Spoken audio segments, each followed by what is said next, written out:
And I am currently doing my teacher training at Rehan School Hall campus.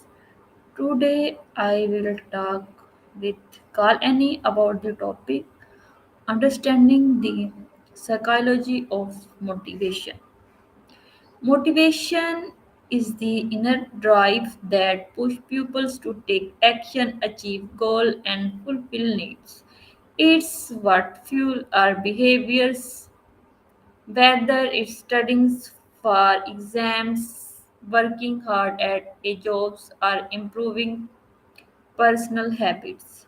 Understanding motivation help us learn why we do what we do and how to stay focused even when challenges arise.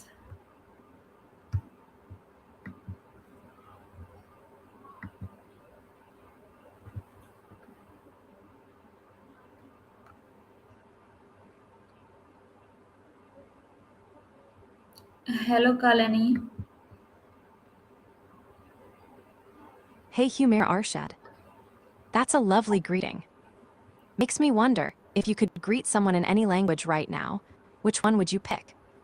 I'm feeling a bit adventurous, maybe Italian, since I spent some time in Florence. What about you? Okay, my question is what is motivation and why is it important in daily life? Ooh, great question. Motivation is like the spark that gets your engine running. It's what pushes you to take action, chase goals, or even just get out of bed on a tough day. Without it, things feel kinda meh and slow. It's super important daily because it helps us focus, stay energized, and keep going even when stuff gets tricky. Like when you're editing your video and the creative block hits, motivation is that little cheerleader in your head saying, "You got this." What usually fires you up? Is it music, a good pep talk, or maybe a walk outside? I'm curious. Okay, my next question is how do rewards and punishment affect motivation? Diving deeper, love it. Rewards and punishments are like the yin and yang of motivation. Rewards give your brain a happy little high five, making you want to repeat the behavior. Like treating yourself to your fave snack after nailing that video edit. That feels awesome, right? Punishments, on the other hand, are more like, uh-oh, signals that make you want to avoid certain actions. But too much punishment can backfire and zap your motivation, making you feel stressed or stuck. So it's all about balance. Positive rewards can boost motivation, while harsh punishments might kill the vibe. What's a reward that really works for you? Or a punishment that totally killed your mojo? I'm all ears. Okay, my next question is what role do emotions play in motivating human behavior? Emotions are like the fuel and the steering wheel of motivation. They color everything we do. When you feel excited or passionate, motivation skyrockets. You want to dive in and create, explore, or connect. But when you feel stressed or sad, motivation can take a nosedive, making even small tasks feel heavy. Think about your video projects. When you're pumped about the story, editing feels like a dance. But when frustration creeps in, it's like wading through mud. Here's a little mindfulness nugget. Noticing your emotions without judgment can help you gently steer motivation back on track. Like, hey, I'm feeling stuck, that's okay. I'll take a breath and try a quick walk. What emotions usually show up for you when you're motivated, or when motivation dips? Okay, good. My next question is how do self determination theory explain motivation? Self determination theory, that's a cool one. It explains motivation by focusing on three basic human needs: autonomy, feeling in control of your choices; competence, feeling capable and skilled; and relatedness, feeling connected to others. When these needs are met, motivation tends to be stronger and more lasting. So, for example, If you're working on your video project and you get to choose the style autonomy, feel confident in your editing skills competence, and maybe share it with friends who cheer you on relatedness, you're more likely to stay motivated. It's like the perfect recipe for motivation magic. Do you feel these three needs pop up in your projects or daily life? Which one do you think matters most to you? Okay. Well, my next question is, what is the difference between short term and long term motivation? Ew, good one.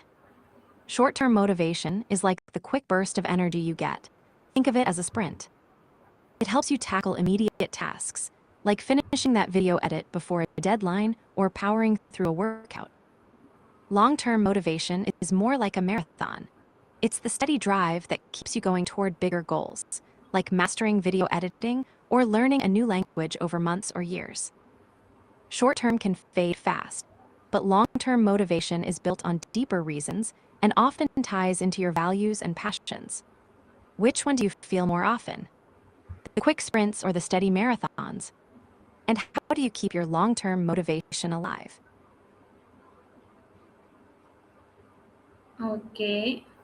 My next question is, what psychology need drive motions? I think you meant drive motivation, right? Psychology points to a few key needs that fire up motivation. 1. Autonomy, wanting to feel in control of your actions. 2. Competence, the need to feel skilled and effective. 3. Relatedness, feeling connected and supported by others. These are the big three from self-determination theory, which we talked about earlier. Plus, things like safety, achievement, and even curiosity can drive motivation too. It's like your brain's way of saying, hey, do this, it'll make you feel good and fulfilled. What's one need you feel really lights your fire? For me, it's definitely autonomy. I love choosing my own path and my own pizza toppings. Okay. What motivates students to perform well in school? Students and motivation, that's a juicy topic. Usually, students get motivated by a mix of things: wanting to master subjects' competence, feeling supported by teachers and friends' relatedness, and having some choice in what or how they learn autonomy. Sometimes external rewards like good grades or praise help, but the best motivation comes from finding meaning, like seeing how what they learn connects to their dreams or real life. Also, a little curiosity and challenge can make learning exciting instead of a chore. If you were a student again, what would motivate you most? Or what helped you the most back in school? Okay. My next question is, how can teachers and leaders inspire motivation in others?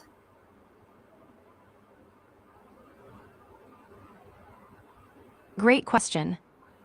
Teachers and leaders inspire motivation by creating a positive vibe where people feel valued and capable. They do this by encouraging autonomy, letting others have a say and make choices, building confidence by recognizing effort and progress, connecting on a personal level, showing they care, hello, relatedness, setting clear, meaningful goals that spark purpose, leading by example. If they're passionate and motivated, it's contagious. Think about a teacher or leader who inspired you. What did they do that made you want to keep going? Oh, and speaking of leaders, I once tried leading a dance class. Let's just say my motivational skills were a work in progress. What about you? Any leadership stories? Uh, my next question is, why do some people so low? Why do some people lose motivation over time? The mystery of fading motivation.